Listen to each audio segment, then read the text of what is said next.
pergunta faz a Prabhupada Bhaktisiddhanta, né? Tudo o que temos é experiência material.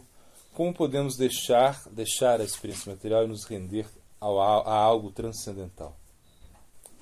Prabhupada Bhaktisiddhanta ele responde, né? Nós não temos que ter medo. Mediante a especulação será muito difícil, a pessoa tem que ter muita força mental para conhecer a verdade. Se ele deseja aprender a nadar, deve perder o temor da água. Ao mesmo tempo, ele deve saber que Sharanagati, ou caminho da rendição exclusiva, não é uma coisa difícil. Na realidade, ele é muito fácil, natural e prazeroso para a alma. Qualquer coisa oposta a isso é antinatural e doloroso, né?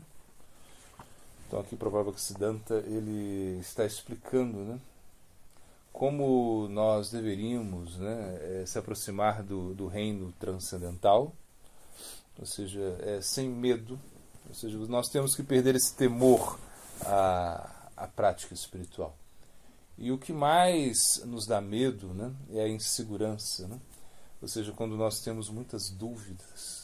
Então a dúvida ela gera o medo. Quando nós temos tantas incertezas assim, nós perdemos a coragem, nós perdemos a determinação. Por isso Krishna ele vai dizer, né, Belasatmika Buddhi Eka Kurunanda, que você deve ter uma inteligência muito resoluta, muito firme. Ou seja, se você realmente tem o objetivo, né, de se render ao plano transcendental, você tem que acreditar nisso, entender que isso é a única coisa que vale a pena a ser vivida, né? Então, na realidade, rendição é um salto rumo ao infinito, né? Ou seja, quando você realmente entende, né, que isso é o mais elevado, que isso é o prospecto da sua vida, então você já não vai se preocupar com nada, né? E também entender que você não tem forças, né? Ou seja, nós não temos forças para lutar contra a Maya sozinho. Então Maya, essa energia ilusória, né, como a gente dizia ontem, essa é uma energia muito forte, muito poderosa. Ou seja, Maya ela é muito mais inteligente que nós. Essa é verdade. Essa é verdade. E Maya facilmente pode nos desviar do nosso caminho espiritual. Então, por isso, nós devemos se render a Krishna. Então, como Krishna ele diz, não pense que essa energia é uma coisa que está atuando contra você. Na realidade, ela está testando a sua sinceridade, né?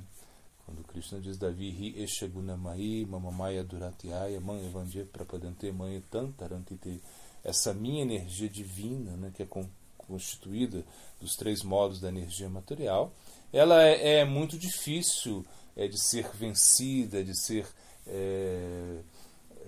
transplantada. Na verdade, essa minha energia ela é impossível de você derrotá-la, assim Krishna diz. Mas se você se rende a mim, você pode fazer isso de uma forma muito fácil. Então, na realidade, a rendição é algo muito natural, é algo prazeroso, é algo que realmente a alma ela pode aceitar isso de uma forma muito fácil, como diz o Prabhupada Bhaktisiddhanta aqui. A princípio parece muito difícil a rendição. Por quê? A rendição ela começa com esse princípio, né, Anukul Pratikul, ou seja, aceitar o que é favorável e rejeitar o que é desfavorável, né? Anukulyasha Shankalpaha Pratikulyasha Varjanam. Então você tem que aceitar o que é favorável, e aceitar o que é favorável significa também rejeitar o que é desfavorável. Então, se nós queremos, né, viver no mundo da rendição, no mundo da devoção, nós temos que abandonar coisas e aceitar coisas também. Então isso é essa mudança de comportamento, né, que é algo às vezes um pouco problemático para o sadhaka, ou seja, para aquele que está praticando vida espiritual. E porque se ele não rejeita as coisas que são desfavoráveis, ele não vai avançar. E se ele não aceita aquilo que é favorável, também ele não vai avançar. Então, por exemplo, sadhusanga, né? Sadhusanga é algo muito favorável, ou seja, estar na companhia, né, das pessoas que que realmente estão praticando vida espiritual. Se você não consegue estar na companhia das pessoas que praticam a vida espiritual, vai ser muito difícil que você consiga entusiasmo, que você consiga determinação, confiança para vencer todos os obstáculos. Por isso, a vida espiritual ela é fácil para quem realmente se rende, né? Então, o Cristo está falando, se você se rende, vai ser muito fácil. Mas se você não se rende, vai ser muito difícil. Você pode ficar anos e anos e anos, né, praticando a consciência de Cristo, né, tentando praticar Bhakti Yoga, e você não vai...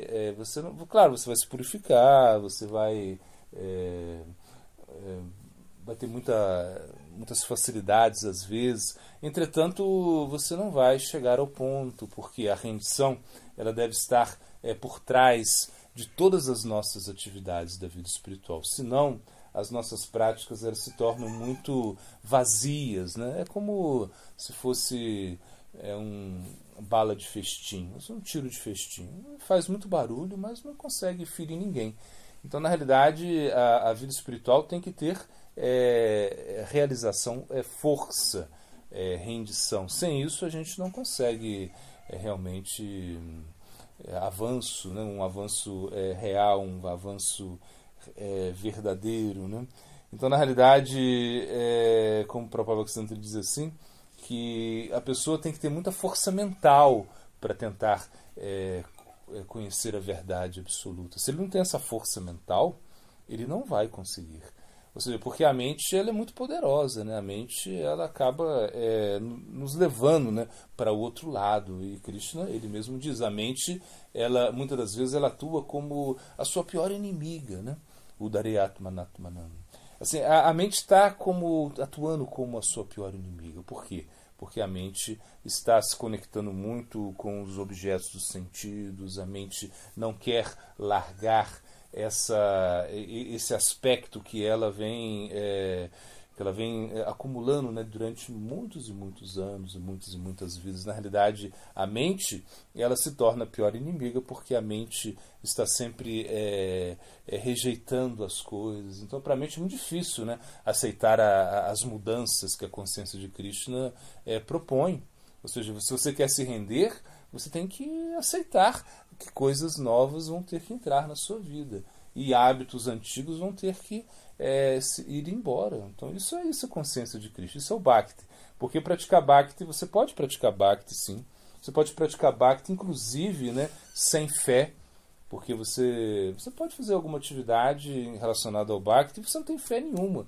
Não importa, você vai receber benefício também. Agnata Sukriti. Ou seja, um Sukriti. Sukriti é o quê? É um mérito espiritual, é um mérito devocional que você vai receber.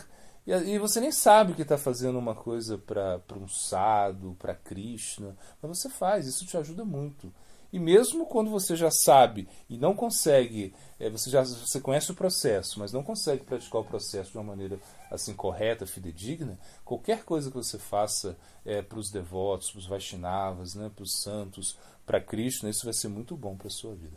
Agora, só que se você realmente não se entrega, se você não entende, né, que a causa de todas as causas é Krishna, se você não consegue ter uma compreensão que as suas atividades devem ser dirigidas, né, para o prazer de Krishna, então, se você não faz isso, você não vai conseguir avançar. A mente vai ser muito forte, muito poderosa, ela sempre vai colocar obstáculos, né? Por isso que se explica que é muito difícil você mudar o seu ponto de vista, né? Ou seja, mudar o seu mundo interno, a sua vontade realmente de se aproximar de algo tão puro, tão elevado. Porque, na realidade, quando nós pensamos, né, nesse objetivo, na meta que nós estamos buscando, né, é algo muito elevado. Ou seja, desenvolver amor por Deus, né, é algo extremamente elevado. E nós temos também que estar dispostos a pagar o preço, é um preço bem elevado também. Quem quer se render, quem quer praticar de uma maneira séria, quem quer se ocupar em atividades assim tão poderosas, né, que realmente mudam a nossa consciência, mudam a nossa percepção, mudam a nossa vida. Então isso não é fácil. Então nós devemos entender que para a alma é muito fácil se render. Ou seja, a alma, para ela, é natural se render, se entregar, né? Aceitar que Krishna é o seu servo, né? Ou seja, é estar na sua posição de ser servidora, né? De ver a sua Rupa Roy, Krishneira Nityadasa. Então, o que significa isso? Significa que a alma é a serva eterna de Krishna. Essa é a sua posição natural. Entretanto, quando nós estamos no mundo material, quando nós estamos em contato com a energia material de Krishna, nós acabamos sendo nutridos, né, por essa energia material. O Maya Shakti, essa energia que não é contra nós, não é que ela é contra nós, ela faz o serviço dela. E, inclusive, Maya Shakti, a energia material, ela tem muita vergonha daquilo que ela está fazendo, né? Então, por quê? Porque realmente, imagina, está desviando todas as entidades vivas, né? Então, quando ela em alguns momentos, né, que Maya, ela tem vergonha de se aproximar de Krishna, ela fica longe, né? Em alguns momentos assim, que a gente vê no Bhagavata, né, que Maya é envergonhada, né, não consegue se aproximar de Krishna, porque está fazendo o serviço sujo, né? Que tem que ser feito, porque no mundo material você tem que ser testado, você tem que experimentar tudo aquilo que você quer experimentar, porque isso é o livre-arbítrio, e a alma, ela possui livre-arbítrio, ainda que seja um livre-arbítrio, ainda que seja pequeno. Esse livre-arbítrio é importante para nós, porque senão não seria, nós não estaríamos, né, vivendo no plano da consciência. Consciência significa alma, e alma significa livre-arbítrio, que você tem o seu livre-arbítrio, você tem o direito de se equivocar. Esse é o ponto. Você pode se equivocar, você pode escolher o caminho errado, e nós temos que aceitar isso. Ou seja, não é uma coisa que nós temos que lutar contra as pessoas que não querem aceitar, sei lá, o plano da consciência. Não, nós não temos que fazer isso. Nós não temos que convencer ninguém. Ou seja, não é o ponto, esse não é o ponto. Nós temos que, sim, ajudar as pessoas que querem se aproximar do plano da consciência, mas entendendo que eles também têm o seu momento, têm a sua entrega. Então, não é algo que é igual para todos. Então, cada um vai se aproximar de Krishna na medida que ele se rende a Krishna. Jyajatamam prapadante. Então, Statavya Bhajamya. Krishna fala, olha, eu vou me entregar se você se rende a mim, eu me entrego a você também. Krishna está falando isso. Na medida que você se rende a mim, eu me entrego a você. E tem pessoas que não querem assim se aproximar de Krishna, e a gente tem que respeitar isso, né? Então, na realidade, esse livre-arbítrio, essa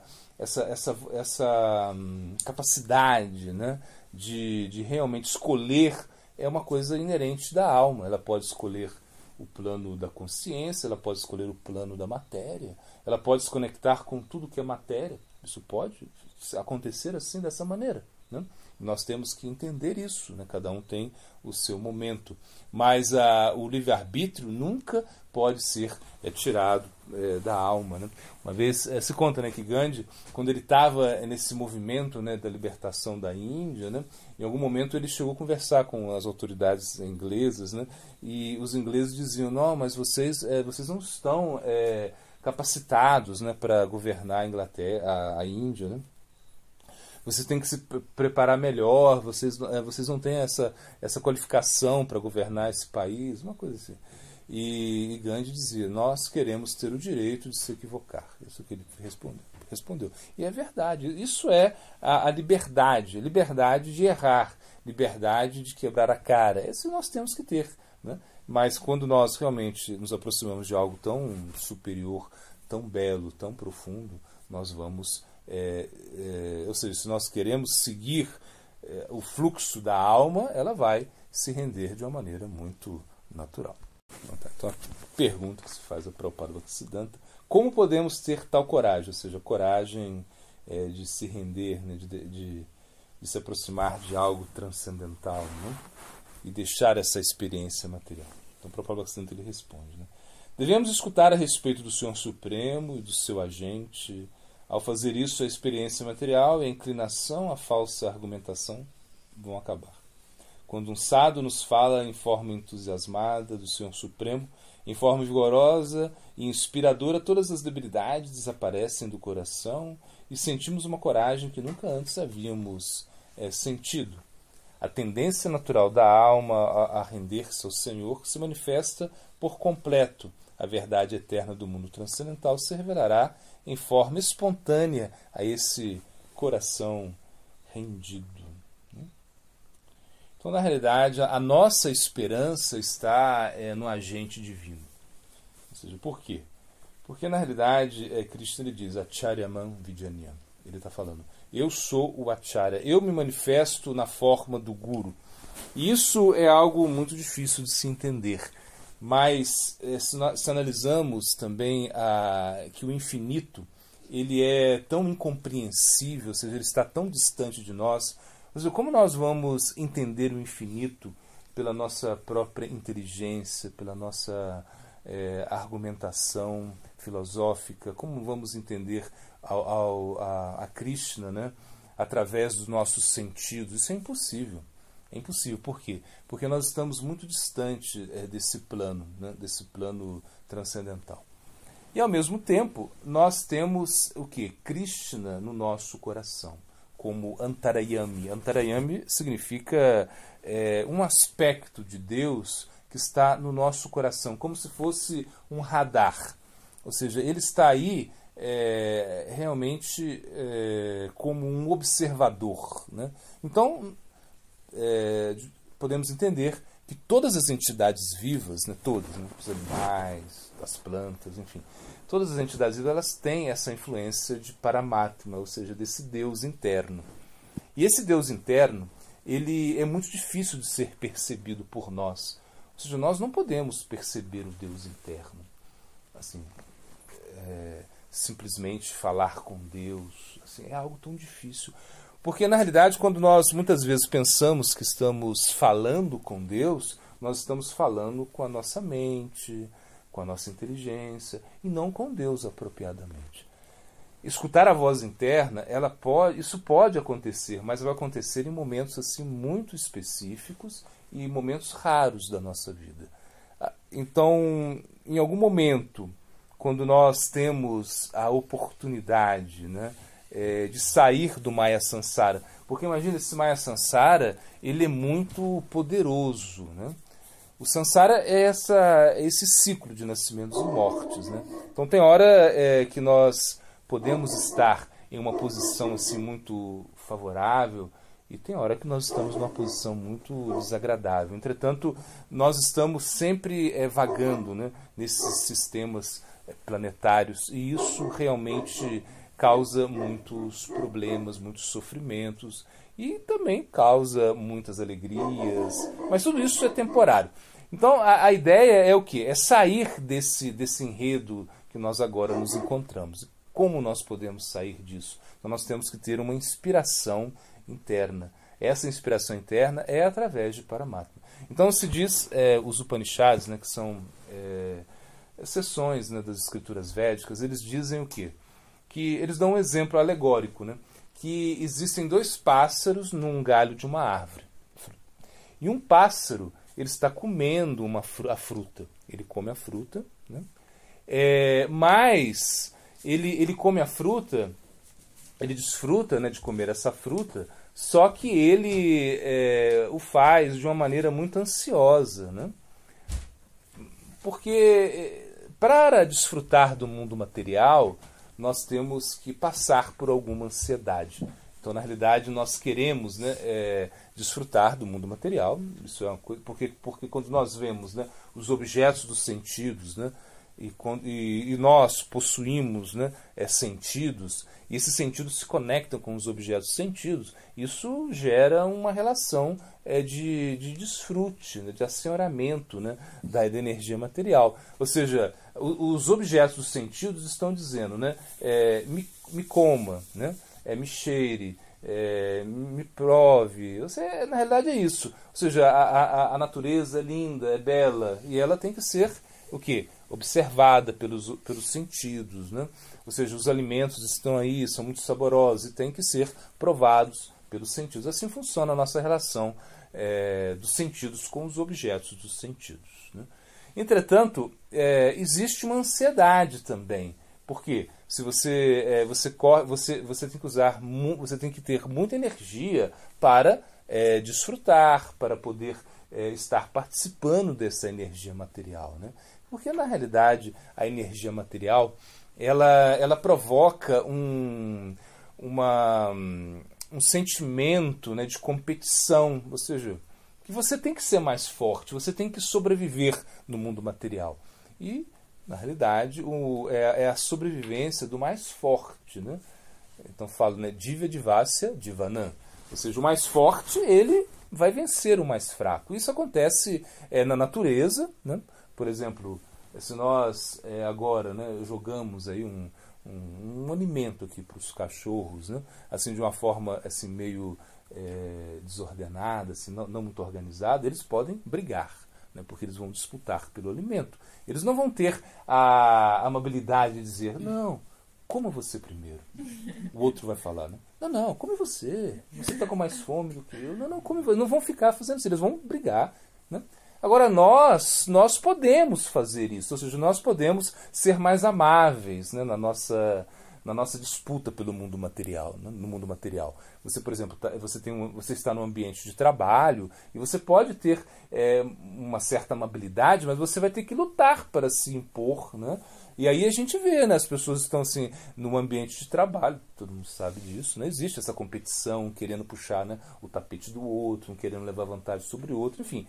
É um mundo de competição. Nós vivemos num mundo de competição. E isso causa ansiedade. Então, nesse exemplo alegórico, né, onde um pássaro está comendo a fruta, se diz que ele está sempre mexendo a cabeça. Como um passarinho, né? Quando a gente vê um passarinho comendo a fruta, ele está sempre assim preocupado. Por quê? Porque, de repente, vai chegar o gatinho aí para querer comer um passarinho, né? O Barnabé vai querer, né, atacar o passarinho. Ou seja, então ele quer desfrutar, mas mesmo assim ele está preocupado com essa ação.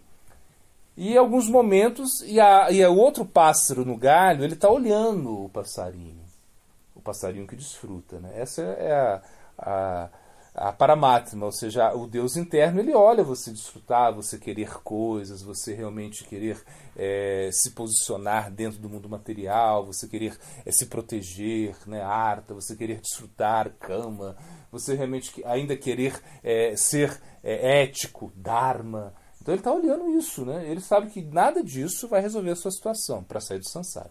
Mas ele está olhando isso. Mas se em algum momento, né, o passarinho que está desfrutando ali, né, ele olha para o outro passarinho que só está observando, nessa visão alegórica, ele vai parar de desfrutar e vai olhar. Ele vai perceber o pássaro que está só observando. Então, o que acontece? A Paramatma, ela observa, ela olha para você, ela é compassiva com você, ou seja, o Deus interno é compassivo com você porque ele está vendo o seu sofrimento, vendo que você está sofrendo, e você está desfrutando, e você está querendo coisas, e você nunca está feliz. Ele está vendo isso. E ele pensa, poxa, ele tem que sair do mundo do Maya Sansara. Ele tem que sair daí, né? Então eu vou ajudá-lo. Então nesse momento Paramatma se conecta com você. Aí você pensa, poxa, o que eu estou fazendo aqui? Né? Porque, será que tem sentido tudo que eu estou fazendo? É aquele momento que você fala, será que eu vou ser Hare Krishna? Algo assim. Será que o que eu vou fazer? O que eu vou? Será que vale a pena trabalhar tanto? A vida é tão curta. Será que você começa a pensar coisas assim, né? Que realmente você não pensava antes, né? Então esse é o momento de você realmente é o momento que você está saindo do Maya Sansara. Mas claro, você está saindo do Maya Sansara, mas não vai ser imediatamente. Ou seja, isso é como um oceano, é como cruzar um oceano. Então você começa, né? Aí fala, né?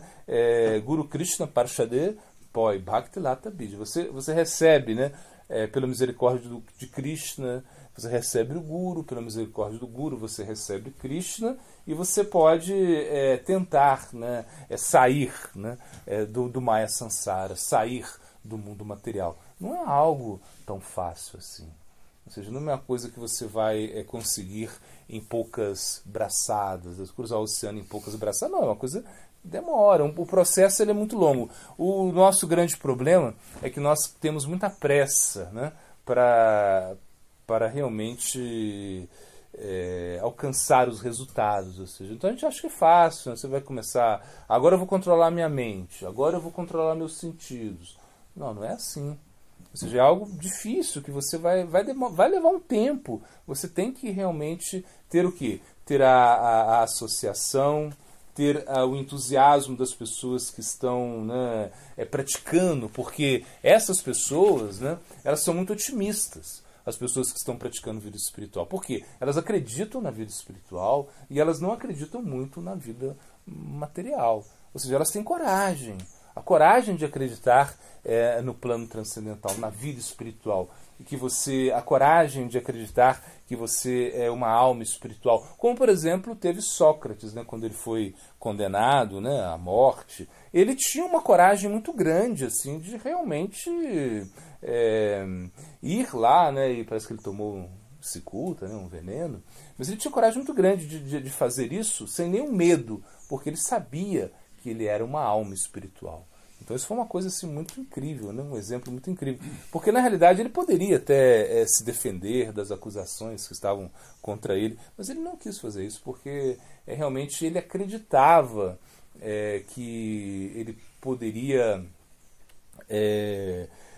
renascer, que ele ia continuar o seu processo. Era uma certeza que ele tinha. Então isso realmente nos traz assim, muita segurança quando você vê alguém, né, de uma forma muito inspiradora, entusiasmada, praticando, se esforçando, você também quer fazer isso. Né? É algo bem natural.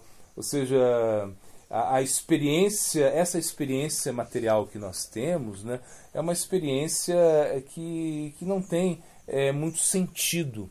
Ou seja, por que não tem sentido? Porque ela não é uma experiência que te leva à eternidade. Né?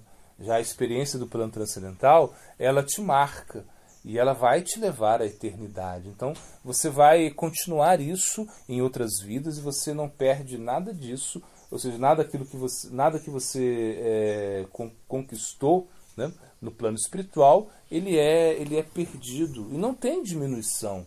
Então, isso é o que tem o grande valor da prática espiritual. Você vai conseguir, né, se render, você vai conseguir alcançar, né, a meta última, porque realmente você tem coragem.